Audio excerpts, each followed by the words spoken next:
I've tried almost every single way you can think of getting rich in real estate. I'm talking wholesaling, I'm talking Airbnbs, buying rentals, seller finance, novations, all of it. Most are harder than they look, and a few can actually bankrupt you. Here is my honest ranking from worst to best if you're trying to actually build wealth and get rich in real estate. What you're going to see right here is photos of a few of my attempts. From my first time negotiating in a living room to the check for my first deal. I've done it all. What I'm about to tell you is from real scars, not theory. At this point, I've worked with over 1,000 people around the country. I've done a couple hundred real estate deals myself. And what I can tell you is it's not what it seems like it is online. And if you're chasing glory in real estate, you're chasing building your wealth in real estate, this is going to be a video that you want to watch to the end because I've been through it and seen it all. We're going to start with owning rentals and that dream that you get sold where you buy a few rentals with your W-2 income or your business income, and then you sail off into the sunset retired with cash flow. Here's what they don't tell you. The numbers that they're giving you, which is their rent minus their mortgage, is their income per month, their passive income. That's before repairs, maintenance, and vacancy. Usually most people that I know that have built real meaningful rental empires, their goal is to at least break even and own an asset at an appreciation heavy market where their tenant is paying down what they owe to the bank every single month. So their wealth builds,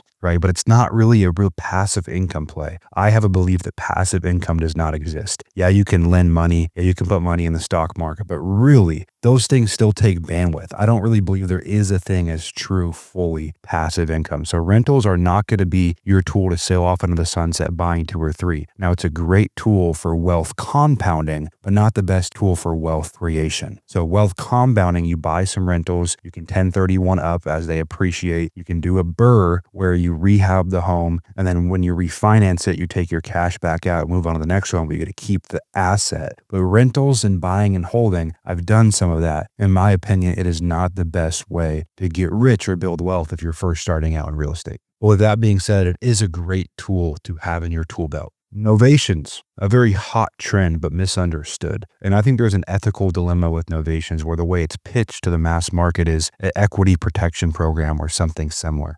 In my opinion, novations are a great tool that you can use maybe 1 out of 20 deals, but it's not some magical thing that's benefiting sellers. Most of the time, it's just a way for you to squeeze out a few extra dollars from the deal. Novations are simply, if you're watching this video and you want to understand a novation, you're having the seller sign a piece of paper where you have the right to list their home for them as if it was your house on the market, so you get to attract the retail pool buyers, and it's still an investment strategy. You then have seller finance and creative finance, which again, these are tools in your tool belt, not business models, but the way they're described by gurus to the masses is that it's a business model, but you can get in a lot of hot water. And in most places, in most deals, doing a deal subject to an existing mortgage is actually mortgage fraud. But seller finance and subject to, seller finance is where you make the seller the bank. And so if I was coming to you, I sent you a mailer, you needed to sell your house because you're going through a bankruptcy. Your tenant just left, you want to get rid of the home. If you own it outright, I can actually seller finance that deal through you where I can give you a down payment and then you can be my bank and I can pay you interest and pay you monthly. And it's a good creative way to get deals done sometimes, but it's not a business model and it does take some sophistication. Then you have subject to, which is kind of part of the same puzzle. Subject to is if you still have a mortgage on the house, I'm buying the house from you subject to the existing mortgage. So I'm assuming your mortgage. But really what that means is I'm getting mortgage fraud a lot of times because when you look at your closing docs, most mortgages are not assumable. So you have to be careful with seller finance and subject to.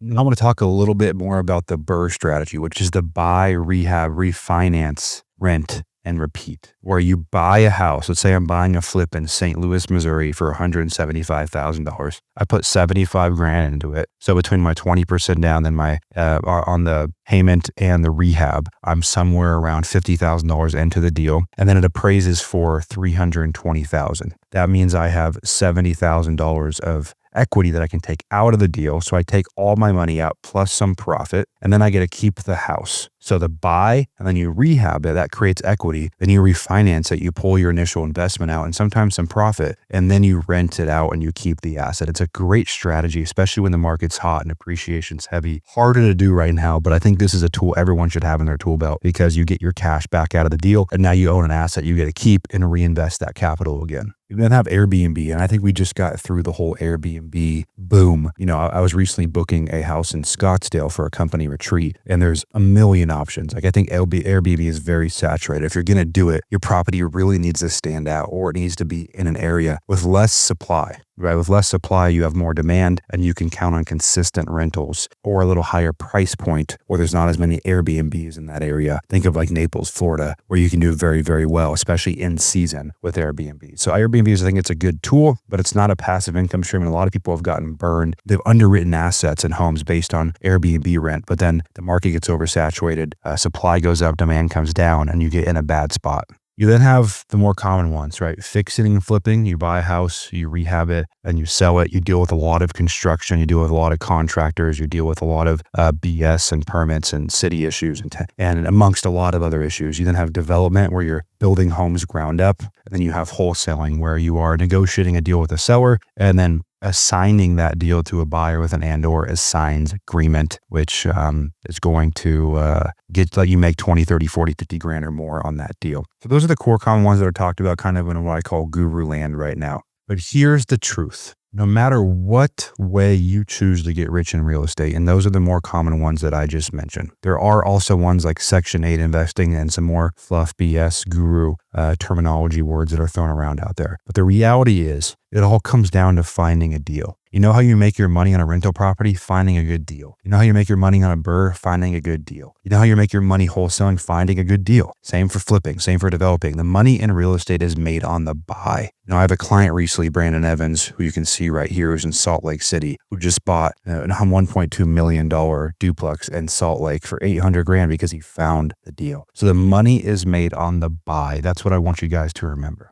You can find discounted real estate off market. You can make as much money as you want in the real estate game. Example that what you can see right here is one of my first checks, 6-figure check for one of my first deals. I've done deals up to $200,000 on a single assignment fee by binding the right deal. I know people who have done $500,000, $600,000, $700,000 deals. And a lot of times when I go and speak on stage, right here, I was speaking in Maui at Brandon Turner's conference. What I can tell you is, as I talk to people, every single person has the same issue, no matter what exit strategy they're doing, which is they're having trouble finding deals, and they know that the money is made on the buy. So again, I really want to get through to you in this video that if you can find a deal, you can learn basic marketing, you can learn direct mail, you can learn cold calling, you can learn basic sales, and you're watching this video, your ticket to guaranteeing your wealth, because you're going to try multiple exit strategies. You're going to jump from one to another for a while until you find the one that you love. But the way that you guarantee yourself financial control of your future in real estate is you learn to find a good deal. Because whether you want to wholesale it, flip it, develop it, you want to hold it, you want to keep it, you want to BRRRR it, if you can find the deal, you control that. Lenders come to you, partners come to you, buyers come to you, relations come to you. You're like the hot girl in the bar when you could find a good off-market discounted real estate deal. Every door opens to you. So remember, that is the problem that you want to solve. One of the things that I've done to help people solve that is we do have the off-market method school. Some of the top investors and agents in the country, we are the #1 community for agents and investors to find their next deal off-market. Whether you're chasing your first deal or you're chasing your 1,000th deal and you want to build a process and a system to keep finding good discounted deals off-market, because you realize that's how you really control your future. So you can learn more about that below this video. Also, as you guys know, the only way this channel grows is by you guys telling us what videos you want to see. So please reach out. And if this is your first time on the channel, make sure you hit that subscribe button. And until next video, like I always say, you're truly only one deal away.